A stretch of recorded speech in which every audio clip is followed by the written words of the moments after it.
सत्यनारायण भगवान की जय। प्रेम से बोलो सत्यनारायण भगवान की जय। सत्यनारायण भगवान की पूजा हमेशा करनी चाहिए और पूर्णिमा में जनरली किया जाता है। प्रेम से बोलो सत्यनारायण भगवान की जय। ओम श्री गणेशाय नमः। ओम श्री गुरुभ्यो नमः। ओम श्री सरस्वती नमः। मातृप्रीति चरण कमलेभ्यो नमः। ओम श्री सत्यनारायण देवताय नमः। प्रेम से बोलो सत्यनारायण भगवान की जय। एक समय नौमस्य तीर्थ नाम में शौनक आदि सभी ऋषियों तथा मुनियों ने पुराण शास्त्र के वेदता श्री सूत जी से पूछा कि महाराज महामने किस व्रत अथवा तपस्या से मनोवांछित फल प्राप्त होता है, उसे हम सब सुनना चाहते हैं। श्री सूत जी बोले, इसी प्रकार देव ऋषि नारद जी के द्वारा भी पूछे जाने पर भगवान श्री कमलापति जी ने उनसे जैसा कहा था उससे कह रहा हूँ, आप लोग सावधान होकर सुने। एक समय योगी नारद जी और लोगों के कल्याण की कामना से विधि लोगों के भ्रमण करते हुए पृथ्वीलोक में आए। यहाँ उन्होंने अपने कर्म फल के अनुसार नाना योनियों में उत्पन्न सभी प्राणियों को अनेक प्रकार के क्लेश दुख भोगते हुए देखा तथा किस उपाय से इनको दुखों का सुनिश्चित रूप से नाश हो सकता है, ऐसा मन में विचार करके वे विष्णु लोक को गए। वहाँ 4 भुजाओं वाले शंख चक्र गदा पद्म और वनवाला से विभूषित शुक्ल वर्ण से भगवान श्री नारायण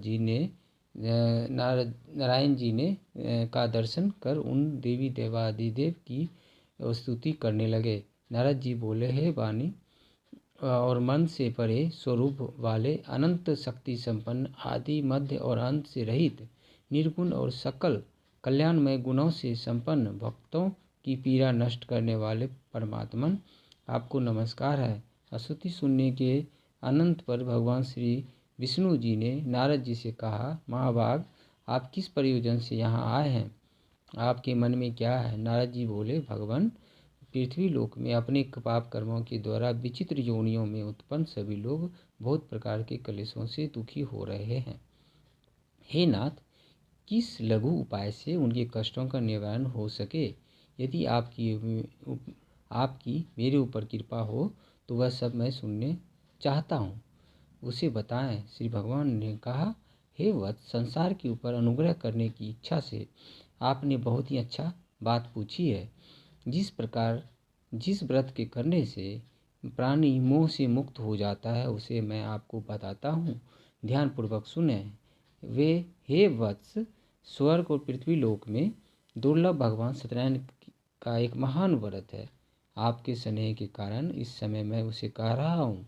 अच्छी प्रकार विधि विधान से भगवान सत्यनारायण जी का व्रत करके इस मनुष्य शीघ्र ही सुख प्राप्त कर परलोक में मोक्ष को प्राप्त कर सकता है। भगवान की ऐसी वाणी सुनकर नारद जी ने कहा, प्रभु, इस व्रत को करने का फल क्या है, इसका विधान क्या है, इस व्रत को किसने किया और कैसे कब करना चाहिए, यह सब विस्तार पूर्वक बताइए। भगवान ने कहा, यह श्री सत्यनारायण जी का व्रत दुख सुख आदि का शमन करने वाला, धन्य दान की बुद्धि वृद्धि करने वाला, सौभाग्य और संतान देने वाला तथा सर्वत्र विजय प्रदान करने वाला है। जिस किसी भी दिन भक्ति और श्रद्धा से समन्वित होकर मनुष्य ब्राह्मणों और बंधु बांधवों के साथ धर्म में तत्पर होकर सायंकाल में श्री भगवान सत्यनारायण जी की पूजा करे, नैवेद्य के रूप में उत्तम कोटि के भोजनीय पदार्थ को सवाया मात्रा में भक्तिपूर्वक अर्पित करना चाहिए। केले के फल, घी, दूध, गेहूँ का चूर्ण अथवा गेहूँ के चूर्ण के अभाव में साठी का चूर्ण, शक्कर या गुड़ आदि यह सब योग सामग्री शवा यात्रा में एकत्र कर निवेदित करना चाहिए। बंधु बांधवों के साथ श्री सत्यनारायण जी भगवान जी की कथा सुनकर ब्राह्मणों को भेजना चाहिए, भोजन कराना चाहिए। भक्तिपूर्वक प्रसाद ग्रहण करके नित्य गीत आदि का आयोजन करें। तदंतर भगवान सत्यनारायण जी का स्मरण करते हुए अपने घर को जाएं। ऐसा करने से मनुष्यों की अभिलाषा पूर्ण होती है। विशेष रूप से कलयुग में पृथ्वी लोक में यह सबसे छोटा एवं सरल उपाय है। इति श्री स्कंद पुराणे रेवाखंडे सत्यनारायण व्रत कथा प्रथमो अध्याय समाप्तम संपूर्णम। ओम श्री सत्यनारायण देवताय नमः। प्रेम से बोलो सत्यनारायण भगवान की जय। द्वितीय अध्याय। श्री सूत जी ने कहा, हे ऋषियों, जिन्होंने पहले समय में इस व्रत को किया है उनका इतिहास कहता हूँ, आप इस बात को ध्यान से सुने। सुंदर काशीपुरी नगरी में एक अत्यंत निर्धन ब्राह्मण रहता था। वह ब्राह्मण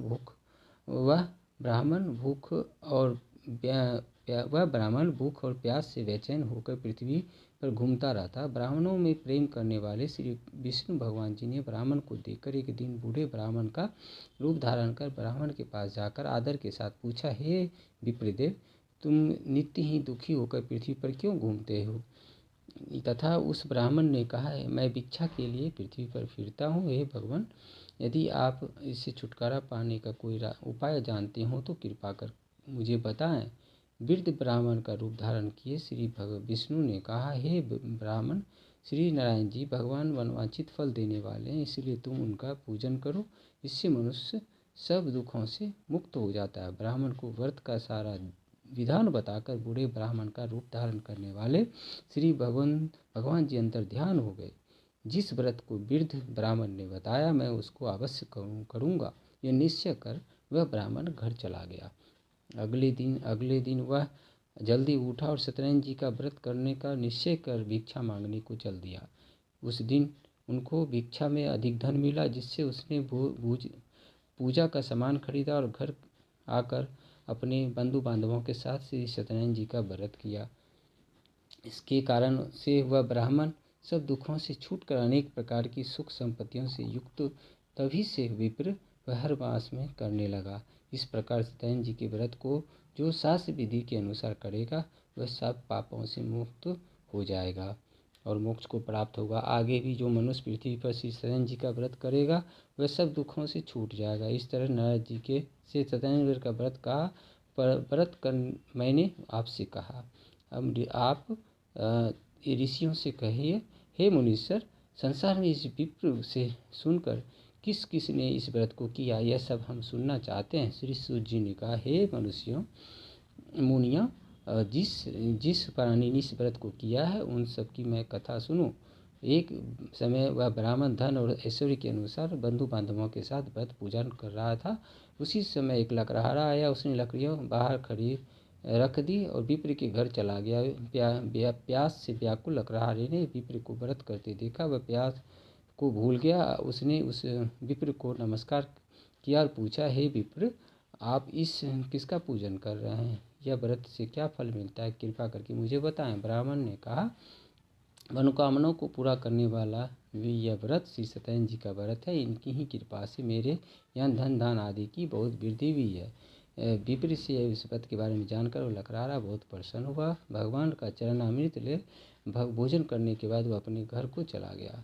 अगले दिन लकड़हारा ने अपने मन में संकल्प किया, आज ग्राम में लकड़ी के बेचने से जो धन मिलेगा उसी से भगवान जी का आरती और पूजा करूँगा।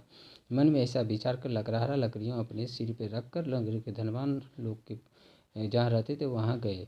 उस दिन उसे उन लकड़ियों के दुगने दाम मिले। वह बूढ़ा लकड़हारा अति प्रसन्न होकर पके केले और शक्कर, शहद, दूध, घी, गेहूं का चूर्ण आदि से सत्यनारायण के व्रत की सामग्री लेकर अपने घर को गया। फिर उसने अपने बंधु बांधवों को बुलाकर विधि विधान के साथ भगवान विष्णु की पूजा की। उस व्रत के प्रभाव से वह बूढ़ा लकड़हारा धन पुत्र आदि से युक्त हुआ और संसार समस्त भूखकर वैकुंठ को चला गया। श्री स्कंद पुराणे रेवाखंडे श्री सत्यनारायण कथायाम द्वितीयम अध्यायम संपूर्णम। प्रेम से बोलो सत्यनारायण भगवान की जय। तृतीय अध्याय। श्री शिव जी बोले कि हे मुनि श्रेष्ठ, अब मैं एक और कथा कहता हूँ। पूर्व काल में उल्कामुख नाम का एक बुद्धिमान राजा था। वह सत्यवक्ता और जितेंद्रिय था। प्रतिदिन देवस्थानों पर जाता और गरीबों को धन देकर उनके कष्ट को दूर करता था। उनकी पत्नी सुंदर और सती साध्वी थी। भद्रशिला नदी के तट पर उन दोनों ने श्री सत्यनारायण भगवान के व्रत किया। साधु नाम के वैश्य राजा को व्रत करते देखा। उनसे पूछा, हे राजन, भक्ति युक्त चित्त से यह आप किसका पूजन कर रहे हैं? मेरी सुनने की इच्छा है। यह महाराज उल्कामुख ने कहा।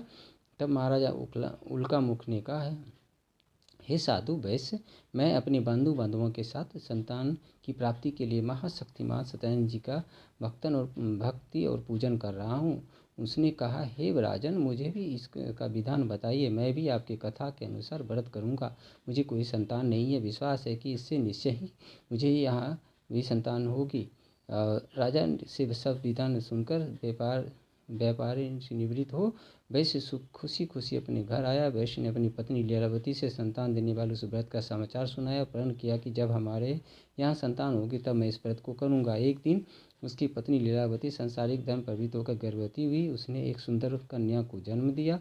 कन्या का नाम कलावती रखा। इसके बाद कलावती ने अपने पति से स्मरण दिलाया कि आपने जो भगवान का व्रत करने का संकल्प किया था आप भूल गए हैं। श्री ने कहा कि प्रिय, मैं कन्या के विवाह पर इस व्रत को करूँगा। इस प्रकार अपनी पत्नी को आश्वासन दे वह व्यापार करने को चला गया। काफ़ी दिनों पश्चात वह लौटा तो उसने नगर में सखियों से अपनी पुत्री को खेलते देखा। वैश्य ने कहा, कलावती, कोई सुयोग वर की तलाश करनी चाहिए। कंचन नगर के एक सुयोग वाणिक पुत्र से अपने बांधवों सहित प्रसन्नचित्त होकर पुत्री का विवाह करा दिया। वैश्य विवाह के समय भी सत्यनारायण भगवान का व्रत करना भूल गया। इस पर सत्यनारायण भगवान की लीला हुई। अपने कार्य में कुशल साधु नाम के वैश्य अपनी जामाता सहित नाव को लेकर व्यापार करने के लिए समुद्र के समीप स्थित रत्नापुर नगर में गया। दोनों ससुर जमाई राजा चंद्रकेतु की नगर में व्यापार करने लगा।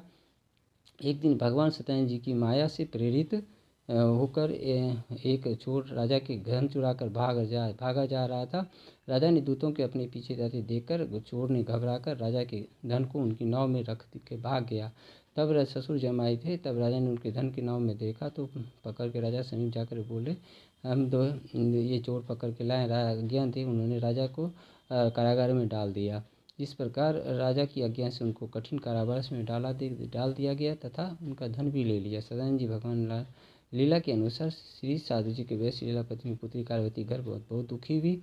उनके घर रखा धन चोर ले गए। एक दिन शारीरिक और मानसिक पीड़ा तथा भूख प्यास से अति दुखित हो भगवान भोजन की चिंता में कलावती एक ब्राह्मण के घर गई। श्री सत्यनारायण के व्रत को होते देखा। उसने कथा सुनी और वह प्रसाद ग्रहण कर रात को घर आई। माता ने कलावती से पूछा, हे पुत्री, तू अब तक कहाँ रही? तेरे मन में क्या है? कलावती बोली, हे माता, मैंने तो श्री सत्यनारायण का व्रत होते देखा है। वह कलावती के वचन सुन लीलावती सत्यनारायण का पूजन करने को तैयार हुई।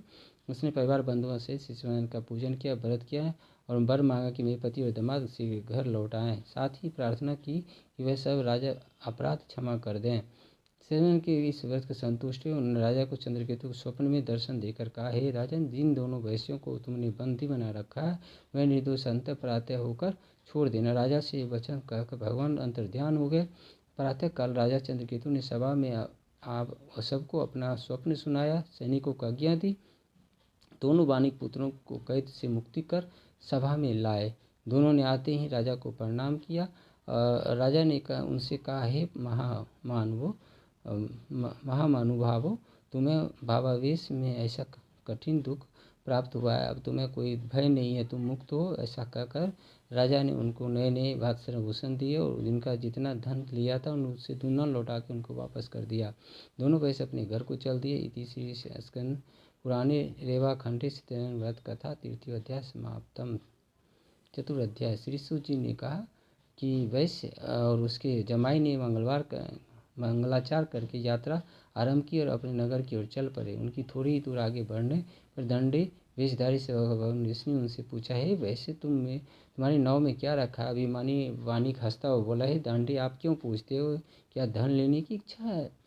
मेरी नाव में तो बेल और पत्ते भरे हुए हैं। वैश्य का कठोर वचन सुनकर दांडी रूप भगवान जी ने कहा, तुम्हारा वचन सत्य हो। ऐसा कहकर वहाँ के कुछ दिन जाकर समुद्र किनारे बैठ गए। दांडी महाराज के जाने के पश्चात वैश्य ने नित्य क्रिया से निवृत्त होने के बाद नाव की ऊंची उठी हुई देखकर अचंभा किया और नाव में बोला बेल पत्ते आदि देखकर मूर्छित हुई जमीन पर गिर पड़ा। होश आने के अत्यंत शोक प्रकट करने लगा। तब उसने जामाता से कहा, आप शोक न करें, यह दंडी महाराज का श्राप है, अतः उनकी शरण में ही चलना चाहिए, तभी हमारी मनोकामना पूर्ण होगी।